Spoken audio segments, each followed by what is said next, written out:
പച്ചക്കറി വേസ്റ്റ് ഒരുപാട് കിട്ടുമ്പോൾ അതിൽ വിത്തുകളുണ്ടാവും. അങ്ങനെ കിട്ടുന്ന വിത്തുകൾ ഞങ്ങൾ ഇതുപോലെ ചട്ടിയിൽ കുഴിച്ചിടും ട്ടോ. അങ്ങനെ ഉണ്ടായതാണ്. ഞങ്ങളിവിടെ ഇതിനെ കൈപ്പക്ക തൈ എന്നാണ് ട്ടോ പറയുക. ചിലർ ഇതിന് പാവയ്ക്കയുടെ തൈ എന്നൊക്കെ പറയും.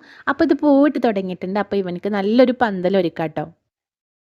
നമുക്കിവിടെ വളരെ കുറച്ച് മാത്രമാണ് ട്ടോ സ്ഥലമുള്ളത്. അതുകൊണ്ട് പന്തലൊരുക്കുമ്പോൾ നമ്മൾ അതിനനുസരിച്ചിട്ടാണ് പന്തലൊരുക്കുക. സ്ഥലം എത്രത്തോളം കുറവെടുക്കാൻ പറ്റുമോ അങ്ങനെയാണ് ട്ടോ നമ്മൾ പന്തലൊരുക്കാറ്. അപ്പോൾ നമ്മൾ യൂട്യൂബിലൊക്കെ കണ്ടതാണ് ഇതുപോലെ 4 കമ്പ് വെച്ചിട്ട് അതിന് നന്നായിട്ട് റൗണ്ടിന് ഇതുപോലെ കമ്പിയോ മറ്റോ വെച്ചിട്ട് ചുറ്റി കൊടുത്തിട്ട് അങ്ങനെ ഒരു പന്തലൊരുക്കണം. അപ്പോൾ നമ്മളും അതേപോലെ പരീക്ഷിച്ചു ട്ടോ.